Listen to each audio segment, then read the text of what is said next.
Circles. ठीक है भाई, देखो सर्कल क्या होता है, कैसे बनता है सर्कल। पहिया कैसे बना था पता है? पहली बार पहिया जो है उसका बना था, मतलब अलग जो ये होती है रेक्टेंगुलर शेप या स्क्वायर, इस तरह का शेप।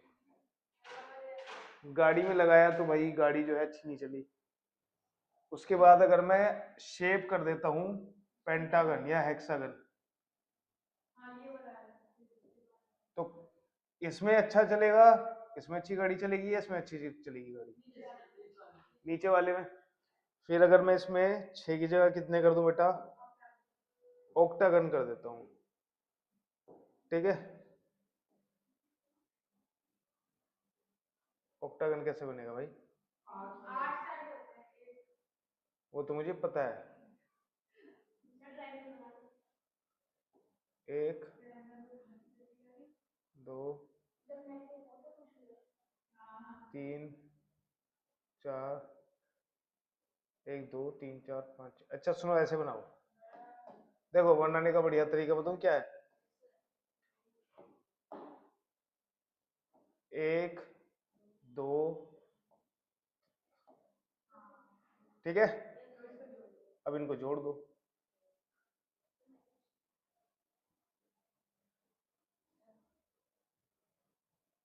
ठीक है भाई, और इनको कर दो डिलीट। ये बन गया हमारा ऑक्टागन, फिर नोनागन, फिर डेकागन। तो ऐसे जब हम साइड बढ़ाते चले जाएंगे, बहुत सारी साइड बढ़ा देंगे, तो एक फिगर हमें इस तरह की मिलेगी। एक फिगर हमें किस तरह की मिलेगी? इस तरह की। ठीक है, इसको क्या बोलते हैं? सर्कल। इसको क्या बोलते हैं बेटा? सर्कल। अब मैं तुम लोगों से पूछूंगा कि बताओ सर्कल में कितनी साइड्स होती है, तुम बताओ। नैतिक जीरो, तुम बताओ बेटा। तुम बताओ जीरो, तुम हर्षिता। एक बात बताओ मुझे, इसमें चार थी, चार से बढ़ा के ये बना, फिर इससे बढ़ा के ये बना, फिर उससे बढ़ा के कुछ और बना, फिर और बढ़ा, फिर और बना, फिर और बना, फिर जाके कहीं जाके सर्कल आता है। तो साइड्स कम होनी चाहिए कि ज्यादा होनी चाहिए? ज्यादा साइड्स होनी चाहिए। तो सर्कल में कितनी साइड्स होती हैं? Infinite sides. कितनी साइड्स होती हैं? इनफाइनाइट। बात समझ में आ रही है? तो कभी भी ये मत बोलना कि सर्कल में जीरो साइड्स होती हैं। सर्कल में कितनी होती है? इनफाइनाइट साइड्स होती है। और हर एक पॉइंट एक साइड की तरह काम करता है, मतलब साइड बस इतनी छोटी होती है कि एक ही पॉइंट आ पाता है उसमें। बात समझ में आ रही है? ठीक है, तो ये बात तुम्हें समझ में आ गई, सर्कल कैसे बना। अगर मैं यहां पर कोई सर्कल ले लेता हूं सरफेस में बेटा, ये मेरे पास एक सर्कल, ये प्लेन में बना हुआ है। प्लेन समझते हो? प्लेन समझते हो? सरफेस। प्लेन मतलब सरफेस। तो सर्कल मैंने कहा बनाया हुआ है? सरफेस पे बनाया हुआ है, बोर्ड पे। ठीक है, तो यहां पर सर्कल इस सरफेस को कितने पार्ट्स में डिवाइड करता है? कितने हिस्से में बांट दिया? जैसे अगर मैं यहां पर फॉर एग्जांपल, ये मेरे पास बोर्ड है, और बोर्ड की स्क्रीन को अगर मैं एक लाइन से देखूं तो कितने हिस्सों में बांट दिया इसने? दो हिस्सों में बांट दिया। तो मुझे बताओ सर्कल ने इस स्क्रीन को कितने हिस्सों में डिवाइड किया होगा? कौन कौन से इनफाइनाइट, मुझे बताओ। सोचो, कॉमन सेंस लगाओ, इसमें ऐसा कुछ नहीं है रटने जैसा। भाई जब मैं लाइन बनाता हूं तो ये दो हिस्सों में बढ़ जाती है, एक ये हिस्सा स्क्रीन का और एक ये वाला हिस्सा स्क्रीन का। तो सर्कल जब बनाया तो उसने सरफेस को कितने पार्ट्स में डिवाइड किया? जीरो। तुम बताओ बेटा, सोचो सोचो। हर्षिता बेटा, ये सर्कल करता है हमें लगता है दो पार्ट में, लेकिन ये डिवाइड करता है तीन पार्ट्स में। एक तो ये होगा, इसको हम बोलेंगे एक्सटीरियर। क्या बोलेंगे? एक्सटीरियर। जो सर्कल के बाहर का पार्ट है वो होगा एक्सटीरियर। एक्सटीरियर मतलब बाहरी होता है। ठीक है, जो सर्कल के अंदर का पार्ट है उसको बोलेंगे इंटीरियर। क्लियर है? तो तीसरा पार्ट कौन सा होता है? तीसरा पार्ट है भाई कोई भी पॉइंट इस एरिया में होगा सर्कल के अलावा तो वो एक्सटीरियर में होगा, कोई भी पॉइंट इसके अंदर होगा तो वो इंटीरियर में होगा। अच्छा मुझे ये बताओ ये वाला पॉइंट कहां पर है, इंटीरियर में है या एक्सटीरियर में है?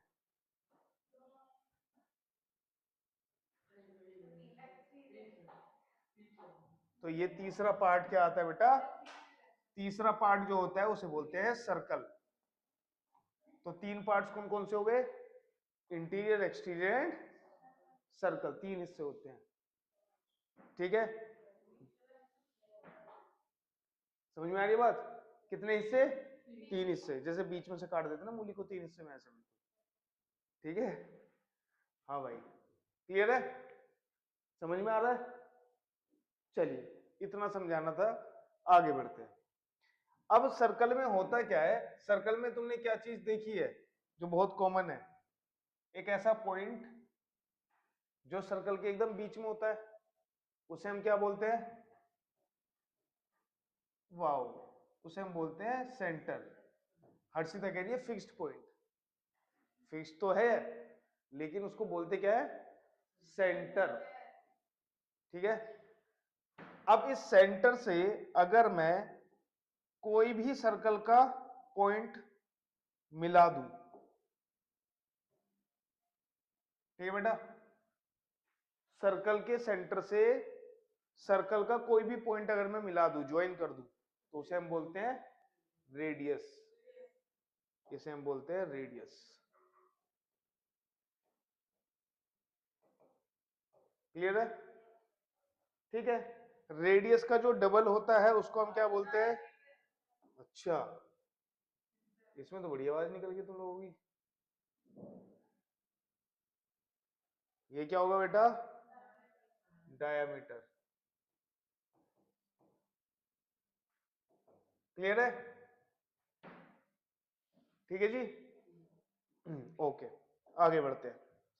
अगर मैं सर्कल के किन्हीं भी दो पॉइंट्स को ज्वाइन कर देता हूं, सर्कल के कोई भी दो पॉइंट्स अगर मैं ज्वाइन कर देता हूं तो उसे कहते हैं कोड। उसे क्या बोलते हैं बेटा? कोड। ये हमारी कोड। क्लियर है? सारी चीजें पता चल गई हैं? ठीक है, अच्छा एक और चीज है वो मैं बता देता हूं, वो बाद में बताऊंगा। चलो अब मुझे एक क्वेश्चन, मेरे मन में एक क्वेश्चन है, कौन बताएगा? Who is the volunteer? तुम पूछिए तो, है सुनिए तो, सबसे बड़ी कोड कौन सी होती है? हम्म,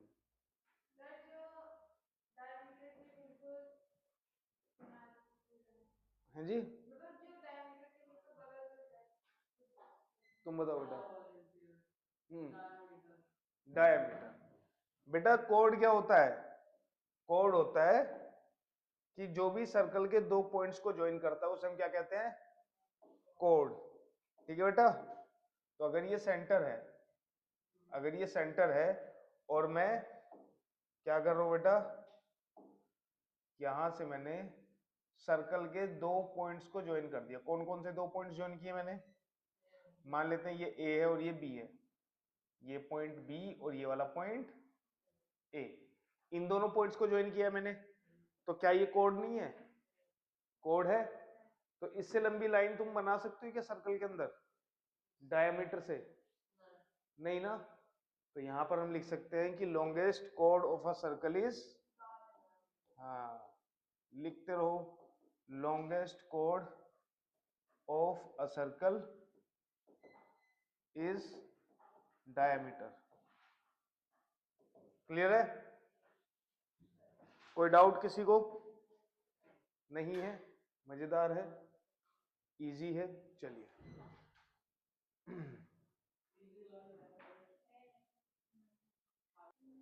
हाँ जी, कोड है यहाँ पर ए बी, तो इस कोड ने इस सर्कल को कितने पार्ट्स में डिवाइड किया है?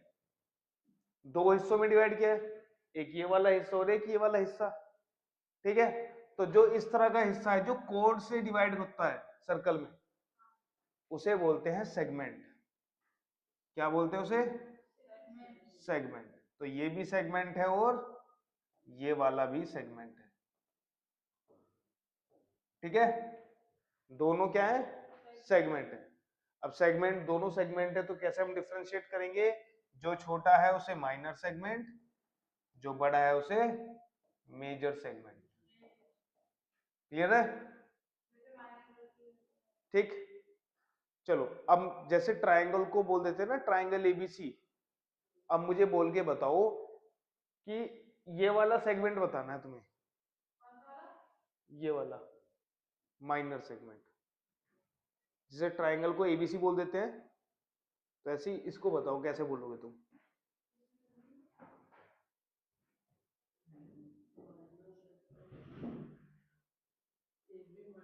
माइनर नहीं आना चाहिए, बिना बोले। वर्ड नहीं आना चाहिए कोई, ऐसे ही बोलो। मतलब वर्ड नहीं आना चाहिए, अल्फाबेट। जैसे ट्रायंगल ए बी सी ऐसे लिखते हो ना, एबीसी करके, ऐसे इसको कैसे लिखोगे? एबीओ, ओ तो है भी नहीं पागल। अच्छा एबीओ, तो एबीओ तो क्या हो गया? ये ट्रायंगल बना रहे हो क्या? तो ओ का है यहां पर। ठीक है, सही बताया इसने। तो ये कौन सा सेगमेंट है? ये है सेगमेंट। सेगमेंट में बेटा क्या होता है, अब तुम इधर को जाना है इधर को जाना है, वो किससे पता हो गए? कोई एक पॉइंट ले लो। ठीक है, इधर पॉइंट ले लिया तो ये, इसमें ये चीज याद रखो कि जहां से चलते हो वहीं पहुंचना होता है। तो अगर ए से स्टार्ट कर रहे हो तो ए, फिर बी, फिर ओ, फिर ए, ए बी ओ ए, अब ओ ए। ठीक है, और यहां पर लेट्स सी पी पॉइंट है, तो इस सेगमेंट का नाम क्या है? A P B A, A P B A. चलिए आगे आ जाते हैं फिर। दूसरा सर्कल। अब क्या होता है कि अब मैं क्या कर रहा हूं बेटा, अब मैं इस तरह से कोड नहीं बना रहा, अब मैं क्या कर रहा हूं बेटा, दो पॉइंट्स को सेंटर से मिला देता हूं। दो पॉइंट से सेंटर को ज्वाइन कर दिया। ये मेरे पास सेंटर है, और ये दो पॉइंट जिनको सेंटर से ज्वाइन किया, that is A and B.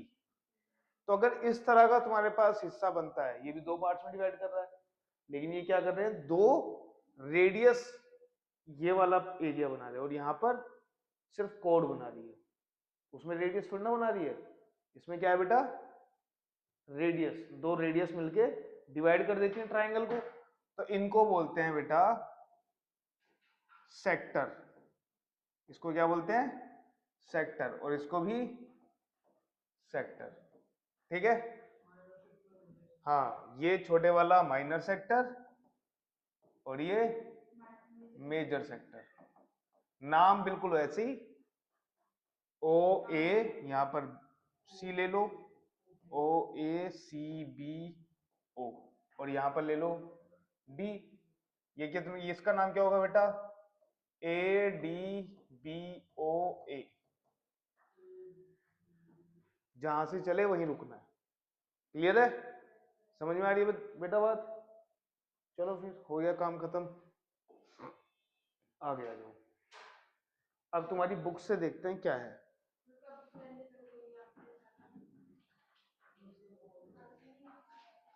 बेटा थ्योरम्स पे आ जाओ अब। Theorem one. थ्योरम वन क्या कहती है? थ्योरम वन कहती है equal codes of a circle subtend equal angles at the centre.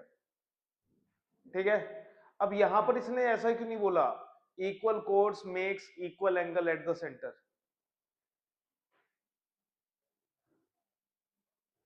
Why? Subtend words का यूज बेटा बहुत होता है और काफी लोगों को नहीं पता होता कि सबटेंड का मतलब क्या है।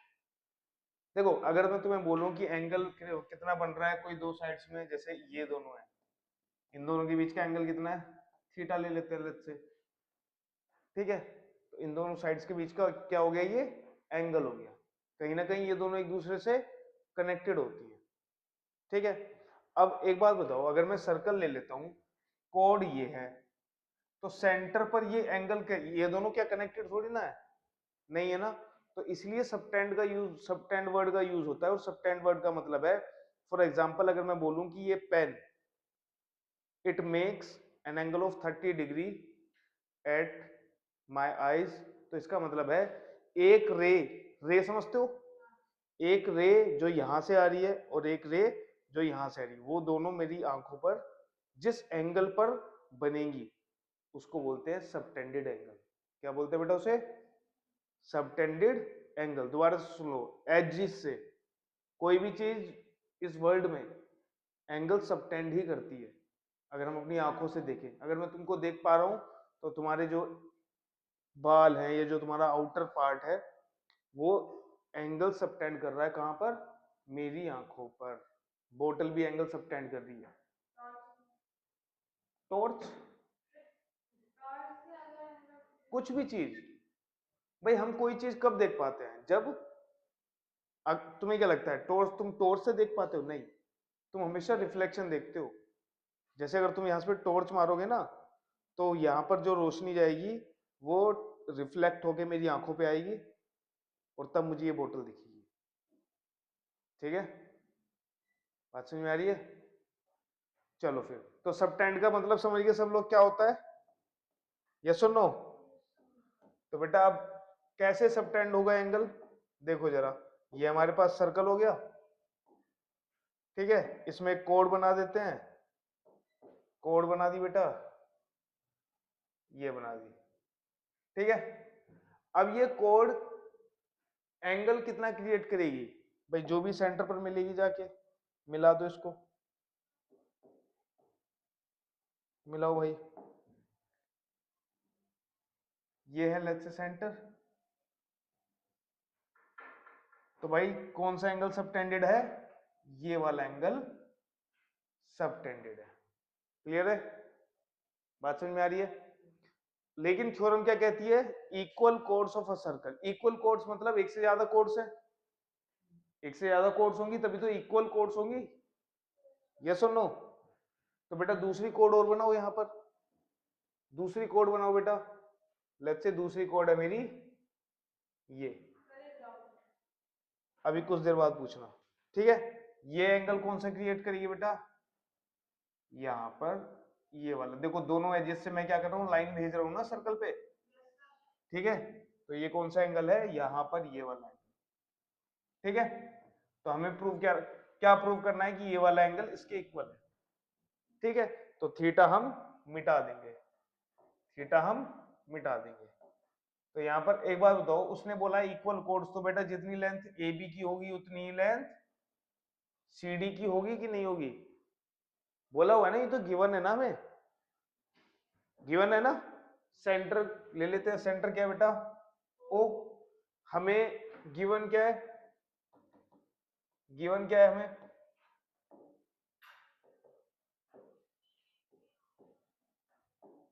हमें गिवन है A B is equal to C D, ये गिवन है हमें, ठीक है। हमें प्रूव क्या करना है? प्रूव क्या करना है बेटा नैतिक?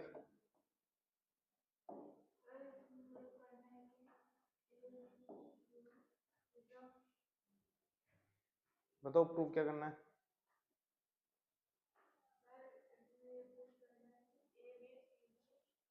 पी क्यू आर एस और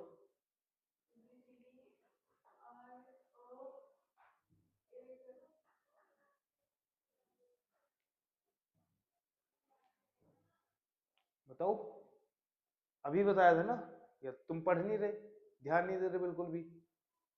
तुम बताओ बेटा सार्थक। हम्म,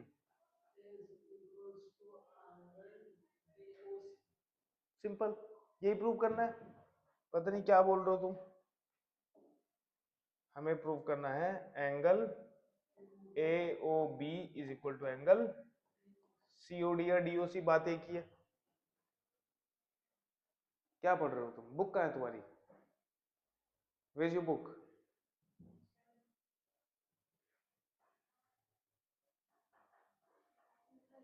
तो बैग में क्या मतलब वो एक की दो हो जाएंगी क्या?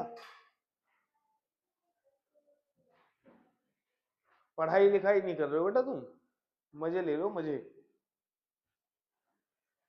हाँ जी। अब देखो, बड़े आसानी से कर सकते हैं कि अगर हम इन दोनों ट्राइंगल्स को कॉन्ग्रुएंट प्रूव कर दें। ठीक है, कैसे कॉन्ग्रुएंट प्रूव करेंगे? तो in triangle A O B and triangle C O D. Naitik, अभी तक बुक निकली नहीं है तुम्हारी? तो बेटा एक बात बताओ, O A is equal to O C कह सकते हैं, O B is equal to O D. क्यों? सबके सब क्या है? रेडियस है। ठीक है,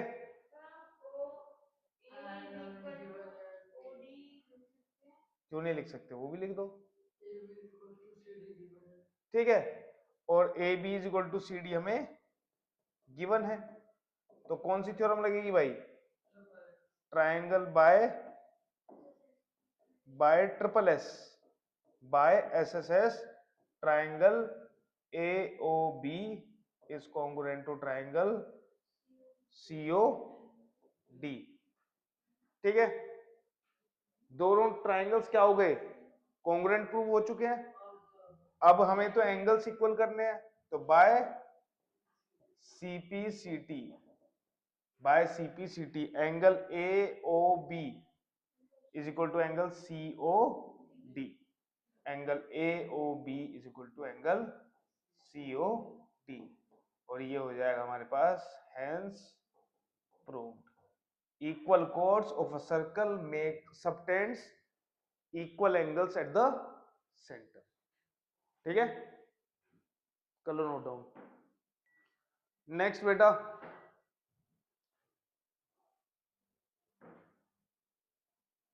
चलिए अब हमारे पास कौन सी एक्सरसाइज आ जाती है? एक्सरसाइज 9.1।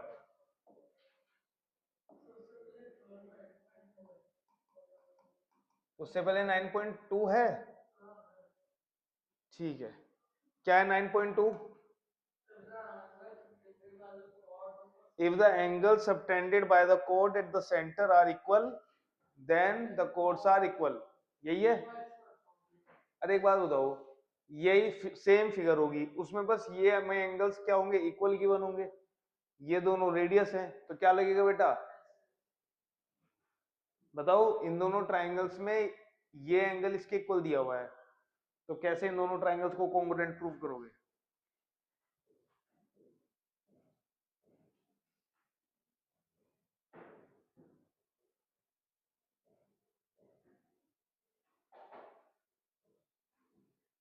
हम्म,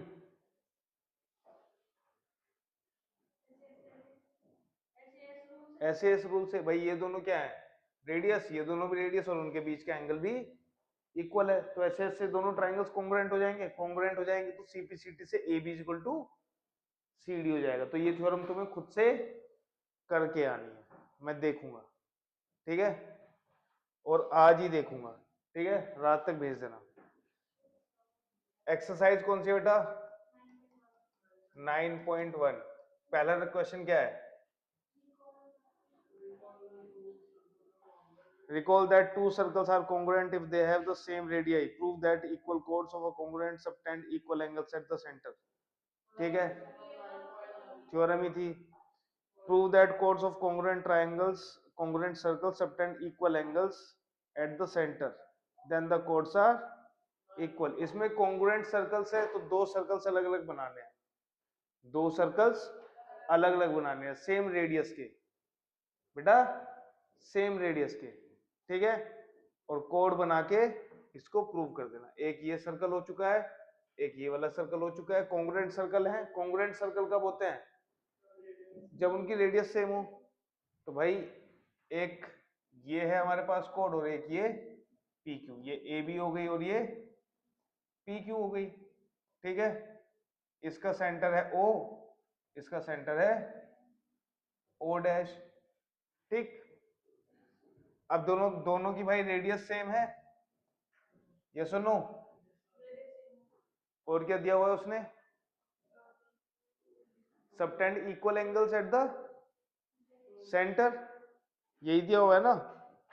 तो मतलब ये वाला एंगल भी इक्वल है। तो बेटा वही है, सेम सिचुएशन है, कॉन्ग्रुएंट प्रूव हो जाएंगे ना, नहीं होंगे पक्का। अरे कोई बात नहीं, अच्छी लग रही है, मत खींचो बार बार। आ जाओ फिर, ये खत्म।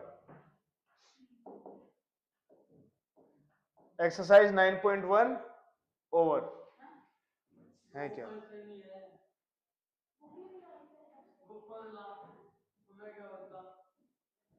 चलिए, आता है perpendiculars from the centre to a कोड, ठीक है।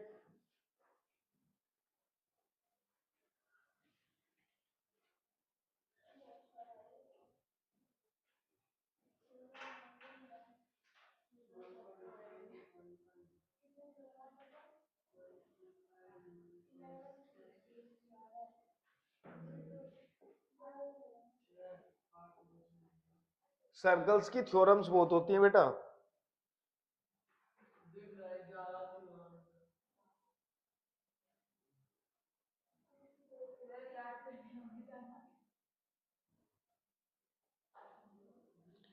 देखो भाई,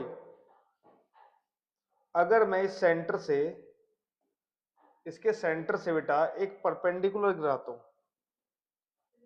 the line drawn through the centre of a circle bisects अ कोड, ठीक है। तो पहले तो एक ले लेते हैं हम कोड, ये कोड हो गई हमारी, ये कोड है बेटा, ये हमारे पास ए बी, कोड का नाम क्या है बेटा, ए बी। सर्कल का सेंटर क्या है, सर्कल का सेंटर है ओ, ठीक है। अब ओ से हम इस लाइन के मिड पॉइंट को टच करेंगे, ठीक है। सर्कल के सेंटर से कोड के मिड पॉइंट को टच कर रहे हैं, ठीक है। किस पॉइंट पर टच हो रहा है ये, लेट्स से ये है हमारे पास सी ले लेते हैं, ये है ये वाली side, A C is equal to B C हमें गिवन है, ठीक। अभी बताएंगे, बात समझ में आ रही है इतना। A C is equal to B C हमें गिवन है, क्योंकि बाइसेक्ट कर रही है। भाई ये वाली लाइन जो है ओसी, उसने बोला है कि अगर मैं सेंटर से एक लाइन बनाता हूं जो कोड के मिड पॉइंट को टच करे, तो प्रूव करना है कि ये परपेंडिकुलर है। परपेंडिकुलर मतलब ये एंगल 90 डिग्री होगा, ये हमें प्रूव करना है, ठीक है। तो प्रूव कैसे करेंगे, प्रूव देखो कैसे करेंगे। यहां पर कुछ नहीं करना, तुम्हें बस इस पॉइंट से सेंटर को मिला देना है और इस पॉइंट से भी सेंटर को मिला देना है, ठीक है। थ्योरम का नाम क्या है बेटा,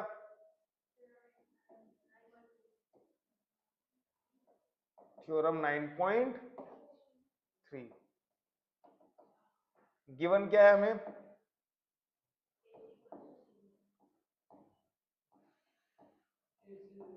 नहीं बेटा, हमें दिया हुआ है A C is equal to B C, A C is equal to B C. और प्रूव क्या करना है हमें, हमें प्रूव करना है, हमें प्रूव करना है कि angle O C A is equal to 90 degree. ACO कह दो, बीसीओ कह दो, ओसीबी कह दो, ओसीए कह दो, 90 डिग्री प्रूव करना है। सॉरी, कौन सा, एसी भी लाइन है तो होगा ही वो तो 100%। क्लियर है, चलो भाई कैसे करें।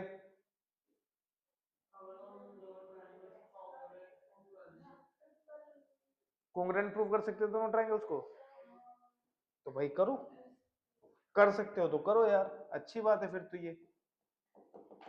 हाँ जी नैतिक जी, तुम कुछ बोल रहे थे अभी, क्या बोल रहे थे, बोलो दोबारा से।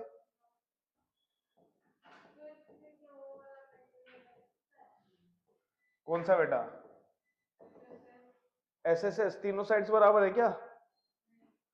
अबे हैं पागल, तीनों साइड्स बराबर है। O A is equal to O B, क्यों? रेडियस है, ठीक है। और बेटा A C is equal to B C, ये हमें गिवन है। क्लियर है बेटा? और ओ सी हमारा क्या है, दोनों में कॉमन है। और अगर कॉमन है तो हम कह सकते हैं कि इन दोनों ट्राइंगल्स की कोरोस्पोंडिंग साइड्स इक्वल है। कोरोस्पोंडिंग साइड समझते हो? मेरा लेफ्ट हाथ तो तुम्हारा भी लेफ्ट हैंड, मेरा राइट हैंड मतलब तुम्हारा भी राइट हैंड। क्लियर है? इतनी बात समझ में आ रही है? कोरोस्पोंडिंग का मतलब क्या होता है? ऐसा नहीं कि मेरा लेफ्ट हैंड और तुम्हारा राइट हैंड, वो कोरोस्पोंडिंग पार्ट्स नहीं है। चलिए फिर, तो बस क्या लगेगा बेटा, by triple S, by triple S triangle O A C is equal to triangle B O B C. ठीक है, हो गए दोनों। अब हम क्या कह सकते हैं, बाय सीपीसीटी, बाय सीपीसीटी। क्या हुआ, नींद आ रही है? कैसे? नहीं अभी नहीं भागेगी, इसकी कुछ दिनों में भागेगी। हाँ भाई, सीपीसीटी लगाओ, लगा दो भाई। क्या अच्छा करना क्या है हमें, हमें तो ये दोनों एंगल्स इक्वल चाहिए ना, तो कर दो भाई। एंगल ओ सी ए, ओ सी ए ऐसे आए तो इसमें भी ओ सी बी से आएंगे। तो angle O C A is equal to angle O C B, मतलब ये वाला और ये वाला एंगल्स क्या है, इक्वल है।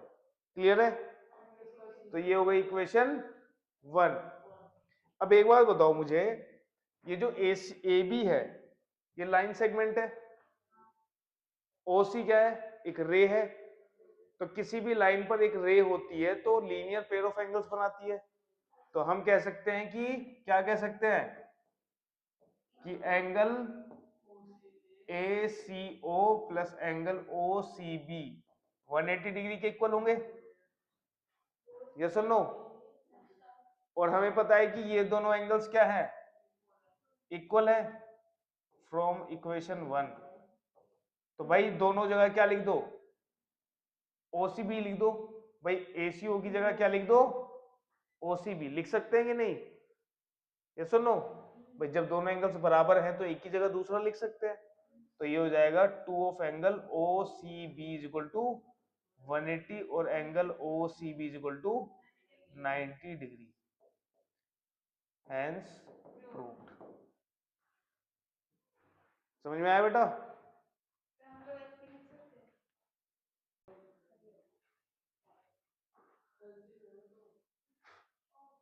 तीर्थ बताएगा। तीर्थ बताओ 9.3 कैसे प्रूव करोगे? यस,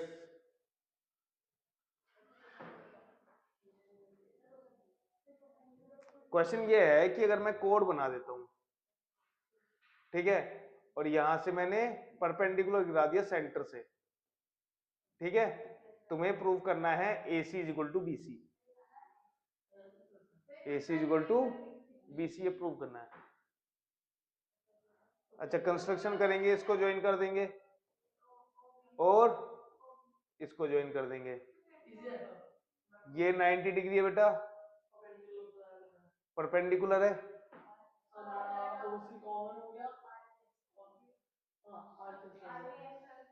क्या लगेगा बेटा? नैतिक, नैतिक कह रहा तीर्थ, आरएचएस की फुल फॉर्म बताओ क्या होती है जी?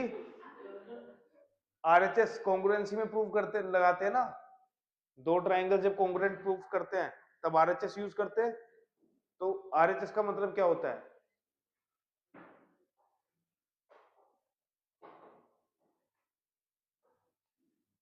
नहीं पता? तुम बताओ। नैतिक, राइट हाइपोटेन्यूज साइड। अगर दो ट्राइंगल्स हैं उनमें कोई एंगल दोनों में 90 डिग्री के हैं और हाइपोटेन्यूज भी इक्वल है और एक साइड भी इक्वल है, तो दोनों आरएचएस से कॉन्ग्रुएंट प्रूव हो जाते हैं। समझ में आ रही बात? तो अगर ये दोनों ट्राइंगल्स लें तो इनमें एक एंगल 90 है दोनों में, इनकी दोनों के हाइपोटेन्यूज भी इक्वल हैं क्योंकि रेडियस है, और हाइपोटेन्यूज के अलावा ये वाली साइड दोनों में कॉमन है। ठीक है, तो by RHS these two triangles are congruent. Congruent होंगे तो इनके AC इक्वल टू BC आ जाएगा। यही हमें प्रूव करना था। समझ में आया? नहीं आया? आ गया है? नहीं आया? क्या समझ नहीं आया बताओ?